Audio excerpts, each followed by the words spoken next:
Anjani Dashrath hospitals doctor Eedpaganti Anjani ప్రసూతి మరియు సంతాన సాఫల్య వైద్య నిపుణులు. పిల్లలు లేని వారికి ప్రత్యేక వైద్య చికిత్స, అత్యవసర కేసుల కోసం వైద్య సేవలు, ల్యాబ్, మెడికల్ షాప్ 24 గంటలు అందుబాటులో కలవు. Anjani Dashrath hospitals doctor Ramatulasi hospital నందు పాండురంగ థియేటర్ సమీపంలో ఏలూరు 9535383547.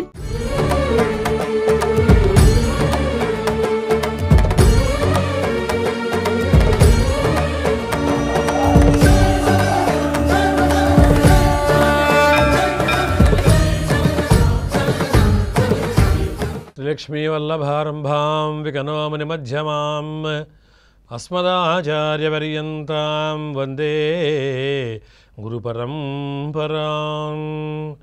శుక్లాంబరధరం విష్ణుం శివర్ణం చతుర్భుజం ప్రసన్నవదనం ధ్యాయే సర్వవిఘ్నోపశాంతయే. నారాయణం నమస్కృత్య నరం చైవ నరోత్తమం దేవీం సరస్వతీం వ్యాసం తతో జయముదీరయేత్. సర్వేభ్యో శ్రీ మహాభాగవతేభ్యో నమః. 2-11-25 మాట అంటే ఆ రోజు 12 రోజు అవుతుంది, ద్వాదశి అవుతుంది మాట. ఈ కార్తీక శుద్ధ ద్వాదశి చాలా విశేషమైనది. ఓ జనక మహారాజా, కార్తీక మాసంలో ద్వాదశి అనేది చాలా విశేషమైనటువంటి పుణ్య ఫలితాన్ని కలిగిస్తుంది, చాలా గొప్పది. మానవులందరూ కూడా కార్తీక ఏకాదశి ఉపవాసం ఉండి తర్వాత మళ్ళీ ద్వాదశి వచ్చే వరకు, ద్వాదశి గడియలు వచ్చే వరకు ఉండాలి. ద్వాదశి గడియలు ఎప్పుడు వచ్చినా సరే వెంటనే మరి స్వయంపాక దానం చేయడం, వెంటనే భోజనం చేసేయడం. కాబట్టి కార్తీక మాసం చాలా గొప్పది, ద్వాదశి చాలా విశేషమైనటువంటిది. అస్సలు ప్రతిరోజు కూడా కార్తీక మాసంలో ప్రతిరోజు ఒక రోజుకు మించినట్టు ఇంకో మరొక రోజు మాట చాలా విశేషమైనది. అందుకోసమే ద్వాదశిలో ఏం చేస్తారంటే ఏకాదశి ఉపవాసం ఉండి కార్తీక ద్వాదశి భోజనాలు పెడతారు అందరికీ కూడా. చాలామంది ఏం చేస్తారంటే ఆ రోజు ఉసిరి చెట్టు కింద కొన్ని గ్రామాల్లో అయితే ఆ రోజు ఏం చేస్తారంటే అందరినీ గ్రామస్తులను పిలుస్తారు, చక్కగా గ్రామస్తులను పిలిపించి అందరూ కూడా ఏం చేస్తారు, మళ్ళీ ఉపవాస దీక్షలు ఉంటాయి కదా, కార్తీక ఏకాదశి ఉపవాసం ఉంది, మొన్నాడే అక్కడ చక్కగా పూజ చేయించి, ఉసిరి చెట్టుకు పూజ చేయించి అందరూ దండం పెట్టుకుని మొత్తం గ్రామస్తులందరినీ పిలిపించి అందరికీ కూడా చక్కగా అద్భుతంగా భోజనాది కార్యక్రమం పెడతారన్నమాట. సామూహిక భోజనములు ఎంత బాగుంటుంది చూడండి. అసలు పూర్వకాలం ప్రతి పల్లెటూరులో కూడా అలా ద్వాదశిలో చక్కగా ధనం ఉన్న వాళ్ళందరూ కూడా ధనవంతులు ఉంటారు కదా, అవి అందరూ ఉన్నవాళ్ళు ఉంటారు. ధనవంతులు అందరూ ఏం చేశారంటే అందరూ చెరుకు వేసుకుని అందరికీ కూడా ధనాన్ని వేసుకుని అందరికీ కూడా చక్కగా రోజు అందరికీ భోజనం పెట్టించేవారు అన్నమాట.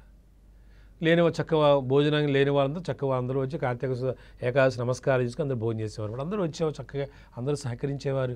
మనం తినడం కాదు, ఈ జగత్తులో ఎప్పుడు ఎలా ఉండాలంటే మనంతా కూడా ఇప్పుడు మన కోసం ఆలోచించడం కాదు, మన శరీరము మన సంపాదించిన ధనము, మనకున్న పాండిత్యము, మనకున్నటువంటి గొప్ప విశేషం ఏదైనా సరే ఈ జగత్తుకి ఎలా ఉపయోగపడుతుందో ఆలోచించాలి. అది మానవత్వం అంటే, మనుష్యుడంటే అది.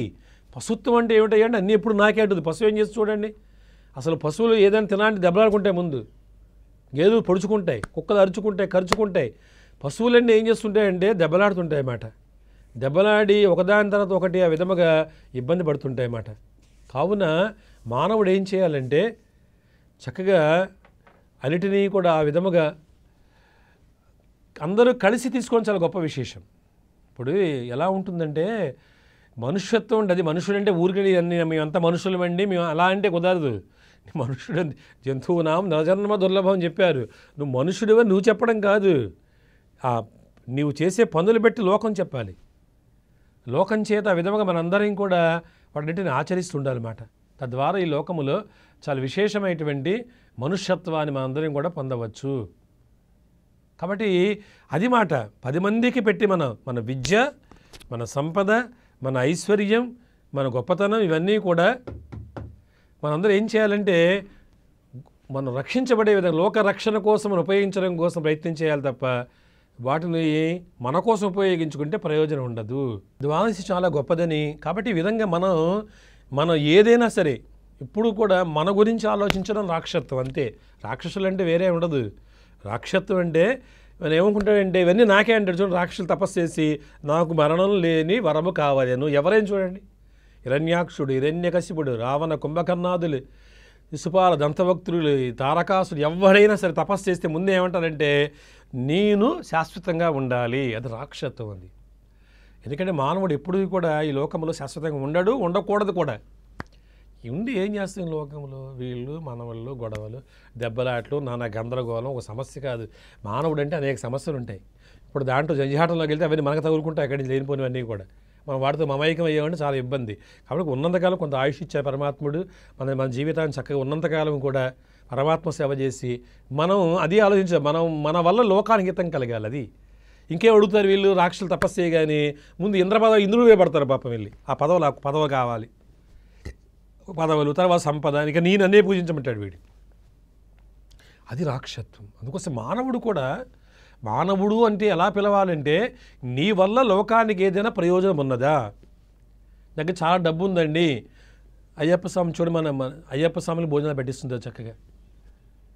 ఈ 41 రోజులు కూడా మన గ్రామంలో గొప్ప గొప్ప వాళ్ళందరూ కలిసి అందరికీ ఉచితంగా చక్కగా భోజనాలు పెట్టడం, కూరగాయలు ఒకరివ్వడం, తర్వాత దగ్గర నిర్వహించడం.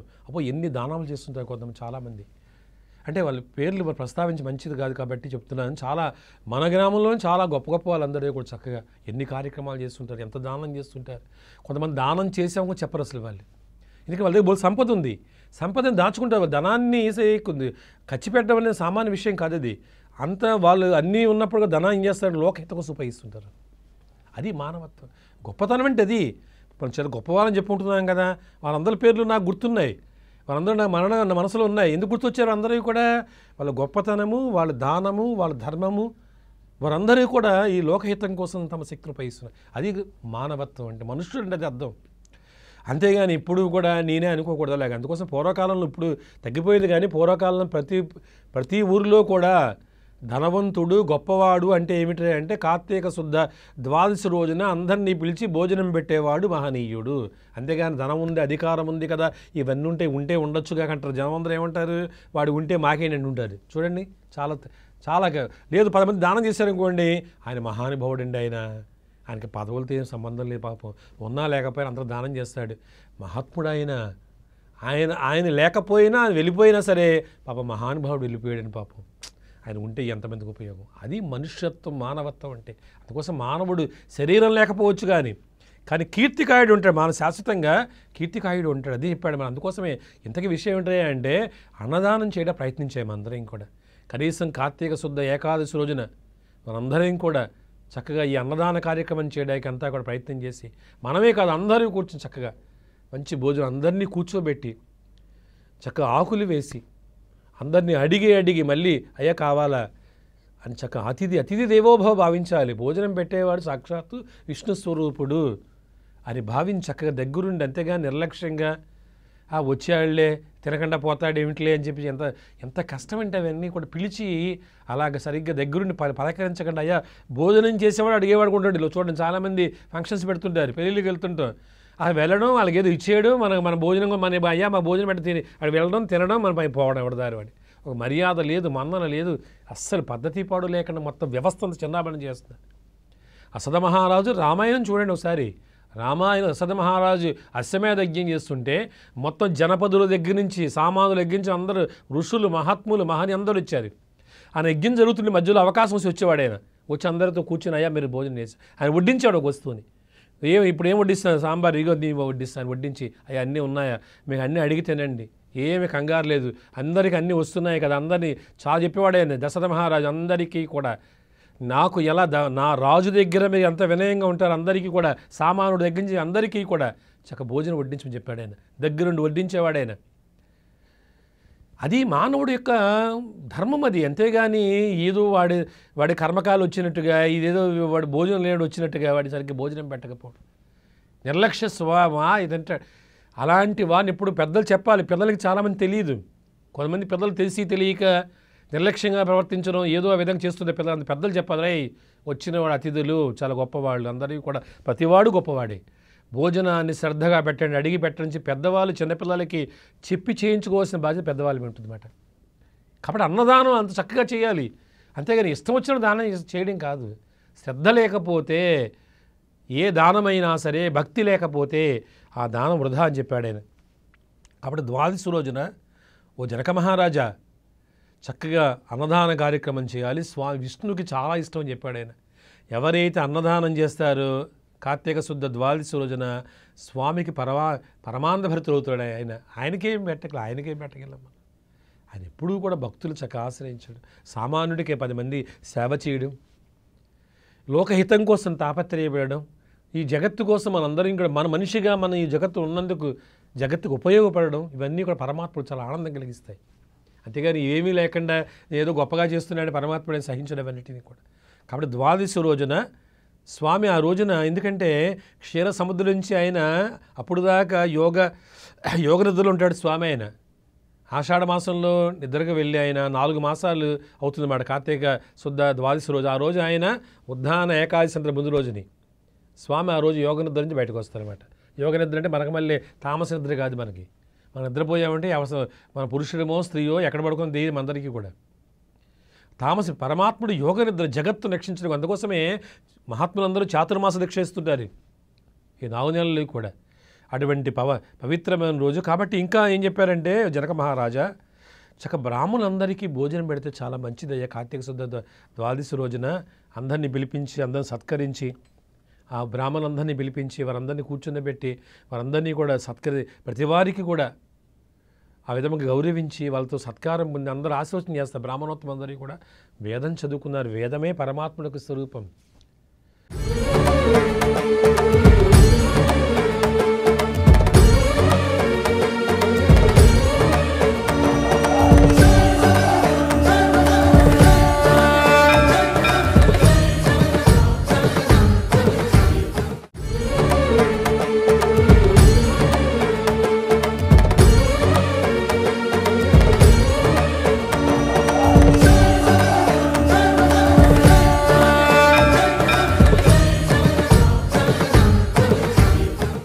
వేదం చదువుకున్న బ్రాహ్మణోత్తములందరూ కూడా సాక్షాత్ వేద పురుషులు అందరికీ కూడా. అటువంటి వారు నమస్కరిస్తే చాలు జగత్తులో అందరికీ సకల శుభాలు పొందుతుంటారు. వారందరికీ కూడా ఆశీర్వచనం చేస్తారు. శతమానం భవతి శతాయు పురుష శతేంద్రియ ఆయుష్యేవేంద్రియే ప్రతిష్టతి.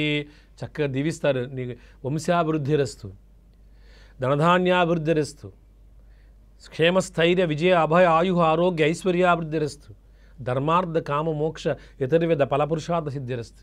చక్కగా ఎంత బాగా ఆశీర్వదిస్తారు. వేదం ఎంత గొప్పగా చెబుతుందో. వారందరూ సత్కరించి వాళ్ళందరూ దానములు ఇచ్చి అందరికీ కూడా ప్రత్యేకమైన భోజనం ఏర్పాటు చేసి భోజనం పెట్టి బ్రాహ్మణోత్తములందరికీ కూడా చక్కగా భోజనం పెట్టారనుకో, ఆ రోజు విష్ణువు చాలా ఆనందిస్తాడయ్యా. విష్ణువుకు చాలా ప్రీతికరము. వారందరికీ కూడా పరమాత్మ అనుగ్రహిస్తా అని చెప్పాడు ఆయన. చెబితే ఇంకేమన్నాడంటే ఆయన, ఈ కార్తీక శుద్ధ ద్వాదశి రోజు గోదానం చాలా గొప్పదన్నాడు ఆయన. గోవుని అంటే బంగారు డెక్కలు, బంగారు కొమ్ములు, పాలు ఇచ్చే ఆవుల్ని ఒట్టిపోయినా ఇవ్వకూడదు, లేనిపోను కూడా. ఇది ఆవు పనిచేయటగా దానం ఇచ్చేద్దాం అనుకోకూడదు. అలాగా గోదానాన్ని అలాగా చక్కగా మంచి పాత్రతో పాత్ర పెట్టి పాలు తీసి గోవును పూజించి చక్కగా రోజు అందరికీ భోజనాలు పెట్టి గోదానం చేస్తే చాలా విశేషమైన ఫలితం చెప్పాడు. ఈయన అడిగాడు ఆయన, జనక మహారాజు అడిగాడయ్యా, గోదానం చేస్తే ఎంత గొప్ప ఫలితం అడిగాడు ఆయన.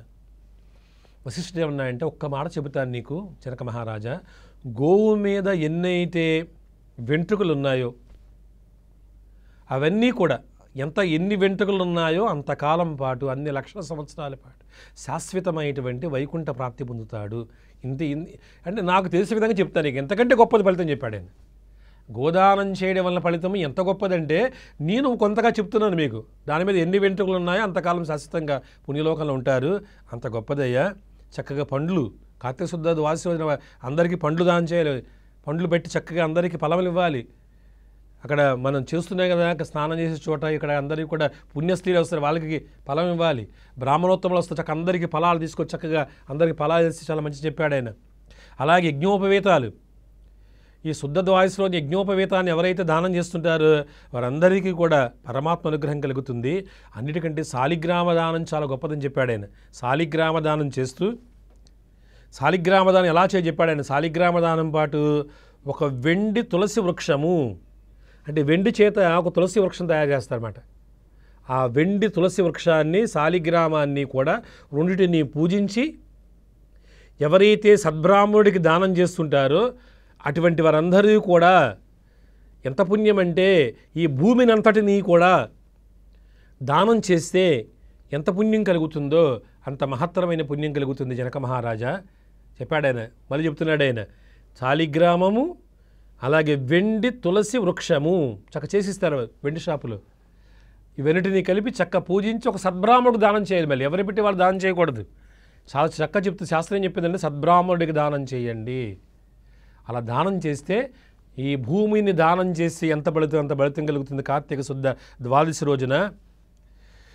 కావున విధముగా చాలా విశేషమైన ఫలితం కలుగుతుంది చెప్పాడు ఆయన. శాలిగ్రామ దానం చాలా గొప్పది జనక మహారాజా.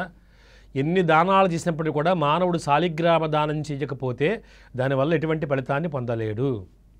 ఖచ్చితంగా కార్తీక మాసములో శాలిగ్రామ దానం చేయవలెను. సార్ ఎలా చేయవలను, దాని విశేషం ఏంటో చెప్తున్నాడు మేడం. జనక మహారాజు అడిగాడు.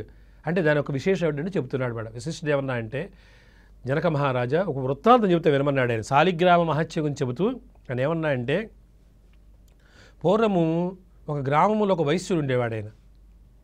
ఆయన వడ్డీ వ్యాపారం చేసేవాడు ఆయన.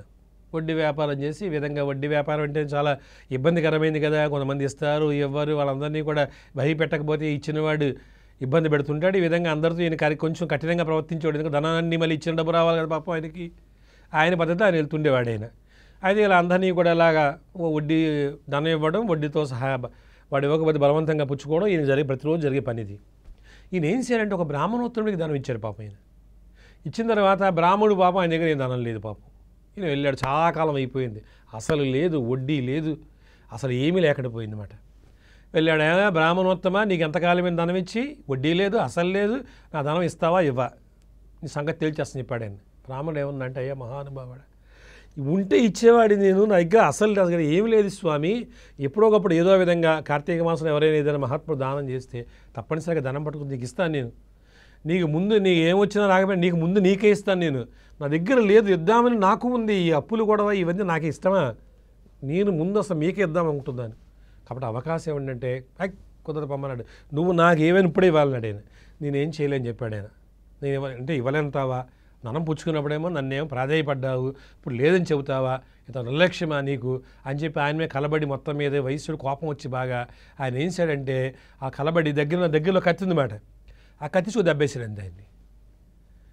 బ్రాహ్మణుడు వెంటనే మరణించాడు ఆయన. చూడు ఎంత పాపం చూడండి అసలు. వెంటనే చూశాడైనా బ్రహ్మహత్యా మహాపాతకం. అయ్యి బాబు ఎంత మహాపాపం చేశానరా, ఈయనకి ధనం ఇచ్చి ఆవేశంలో తొందరపడి కోప్పడి పాపం ఇవ్వలేని పరిస్థితులు అంటే ఇవిడ కూడా ఆలోచించకుండా ఈరోజు నా కర్మకాళింది ఈ విధంగా చివరికి ఆయన చంపాను. బ్రహ్మహత్యా మహాపాతకం చుట్టుకుంది నాకు. ఇప్పుడు బ్రహ్మహత్యా మహాపాతకం చుట్టూ ఒక ఎత్తు. రెండో ఎత్తు ఏమిటంటే ఎవరైనా రాజుభటులకి విషయం తెలిసిందంటే దాన్ని తీసుకెళ్ళిపోయి కారాగృహమునందు ఆయన ఏం చేస్తాడంటే నన్ను ఏం చేస్తాడంటే కారాగృహం బంధించి చివరికి నన్ను శిక్షలు విధిస్తారు అందరూ కూడా. కావున ఈ విధముగా ఇటువంటి మహాపాపం చేశాను భయపడి ఆయన ఈ వయస్సుడు ఏం చేశాడు అక్కడి నుంచి పారిపోయి వేరే చోటుకి వెళ్ళి దాక్కున్నాడు అనమాట ఆయన. ఇంకా అంటే ఎవడు రాని చోటు ఒకడు ఏకాకి అరణ్యాలు పారిపోయాడు అనమాట. ఇంకా అరణ్యానికి పారిపోయి ఏకాకి అయి అలాగ భయకంపితుడై జీవితాంతం భయం. ఎవడైనా వచ్చాడంటే ఎవడు తెలిసిపోయిందో ఏమిటో, నన్ను తీసుకెళ్ళిపోతారో ఏమిటో, భయంకరమైన కారాగృహం పడేస్తారో ఏమిటో, నా బ్రతుకు ఏమైపోతుందో, నా జీవితం ఏమైపోతుందో, చివరికి నేనేమైపోతాను అని అక్కడి నుంచి నిరంతరం కూడా నిజంగా ఒకసారి చస్తాడు ఎవడైనా అసలు. ఈ వైశ్యుడి పాపం నిరంతరం అనుక్షణం చచ్చాడు పాపం. ఆయన వచ్చిన తర్వాత ఏమైందంటే ఆయన తీసుకెళ్ళారు. ఇది బ్రహ్మహత్యా పాతకం కదా పాపం, ఏదైనా ఎవడు వదిలిపెట్టలేదు.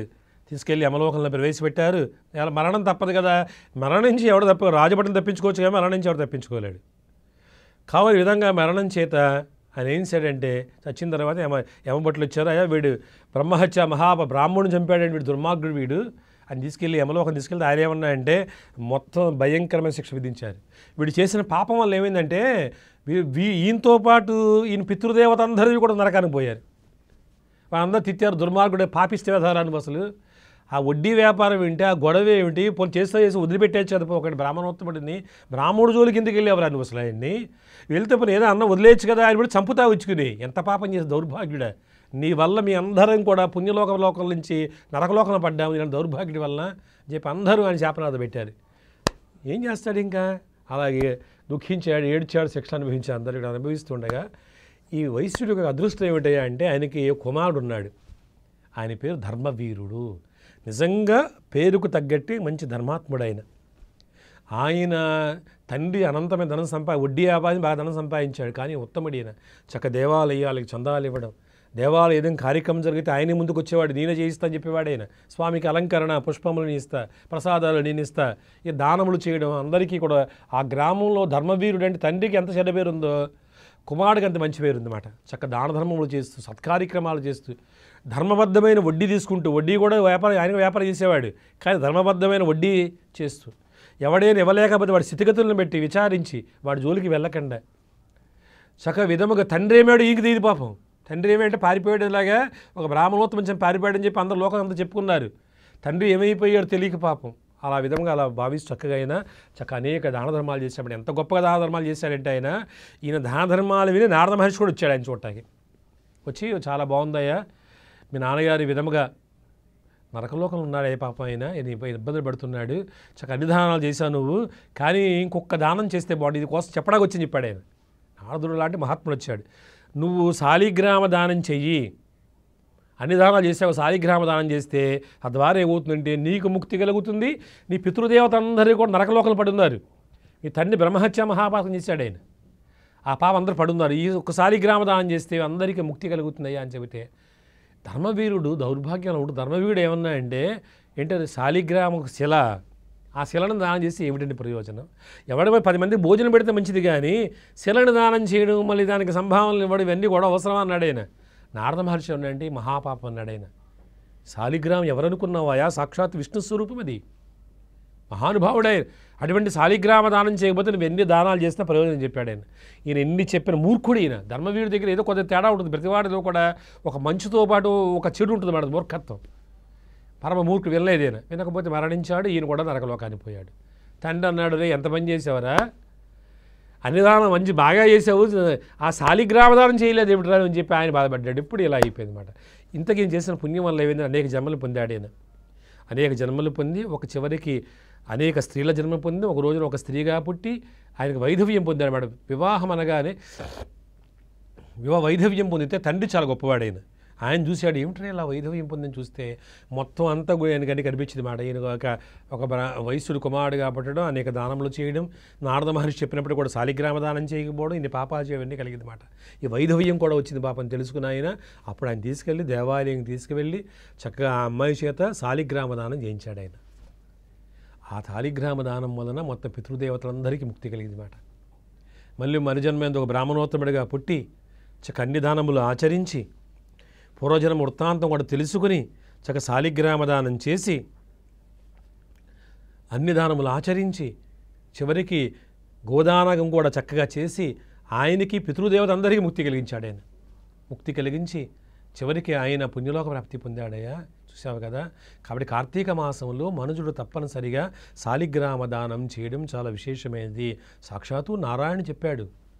తులసి శాపం ఉన్నది కదా మనం చెప్పుకుంటాం, తులసి శపించింది నారాయణుడిని, మీరు శిలారూపం అని చెప్పి. నారాయణుడు ఏమన్నా అంటే, తులసి నీ శాపాన్ని అంగీకరిస్తున్నాను, నేను శిలారూపంలో ఉంటాడని చెప్పాడు ఆయన. శాలిగ్రామ రూపంలో ఉంటాను. ఈ శాలిగ్రామాన్ని ఎవరైతే పూజిస్తారు, ఎవరైతే శాలిగ్రామ దానం చేస్తారో ప్రత్యేకం కార్తీక మాసంలో, ఎవరైతే శాలిగ్రామాన్ని నిరంతరం కూడా శాలిగ్రామ తీర్థం పుచ్చుకుంటుంటారు, వారందరికీ కూడా పరమ పావనమైనటువంటి పుణ్య జన్మను ప్రసాదిస్తాం. అందరికీ కూడా వారందరి యొక్క పాపాలను పరిహరింపజేస్తాను అని సాక్షాత్తు నారాయణ చెప్పాడు ఆయన. తులసి నన్ను అంటే శాలిగ్రామ రూపంలో నన్ను ఎవరైతే తులసీదళంతో పూజ చేస్తారో వారందరికీ కూడా తప్పనిసరిగా పుణ్యలోక ప్రాప్తి కలుగుతుంది. ఏమంటే ఇవన్నీ తప్పనిసరిగా దాని గురించి తెలుసుకోవడానికి మన ఆయుష్ సరిపోదు. ఇదేమిటి, ఇది జరుగుతుందా లేదా, ఋషులు మహాత్ములు తపస్సు చేసి ఆచరించి అందరూ కనుక్కున్నారు, ఇవన్నీ తెలుసుకున్నారు. అందరికీ కూడా పరమాత్మ అనుగ్రహించారు, అవన్నీ తెలుసుకున్నారు. ఇవన్నీ కూడా వాటిని ఆచరించడం మన ధర్మం. అది ఇవి ఏమిటి అంటే మన జీవితం సరిపోదు. అనంత శాస్త్ర అల్పస్య కాల, మన బ్రతికే చాలా చిన్నది. మనం సరిగ్గా మన పురాణాలు పూర్తి చదవలేము. అందరం కూడా రామాయణం చదివామంటే ఎవరు అడగండి, సరిగ్గా చదివి ఉండదు. మహాభారతం లక్షశ్లోక సమన్వితమైన మహాభారతం చదివినవాడు ఎవరు ఉంటారు, ఎక్కడో ఉంటారు మహాత్ములు కొంతమంది ఉంటారు. అసలు ఉన్న వైదిక వాంగ్మయం చదవడానికి మన జీవితం సరిపోవట్లేదు అసలు. కాబట్టి పరమాత్ముడు యొక్క లీలా విలాసం తీసుకోవడం సామాన్య విషయమా? కాబట్టి జనక మహారాజా కాబట్టి తప్పనిసరిగా ఈ కార్తీక శుద్ధ ద్వాదశి రోజున అన్నదానం చేయడము, అలాగే బ్రాహ్మణోత్తమ అందరికీ కూడా చక్క అన్నదానము, లేక స్వయం పాకదానం చేయడము, శాలిగ్రామ దానం చేయడము, గోదానం చేయడము, అలాగే శాలిగ్రామంతో పాటు వెండి తులసి వృక్షాన్ని దానం చేయడం, ఇవన్నీ కూడా మానవుడికి పరిపూర్ణమైన ఫలితాన్ని కలిగిస్తాయి. ఇంత గొప్పదయ్యా ఈ దానములన్నీ చెప్పి చెప్పడం జరిగింది మాట. స్వస్తి ప్రజాభ్య పరిపాలయంతాం న్యాయేన మార్గేణ మహిం మహీషః గోబ్రాహ్మణేభ్య శుభమస్తు నిత్యం లోకా సమస్త సుఖినో భవంతు. ఓం సహనా భవతు సహనో భునక్తు సహ వీర్యం కరవావహై తేజస్వినావధీతమస్తు మా విద్విషావహై. ఓం శాంతి శాంతి శాంతి. హరి ఓం తస్సత్.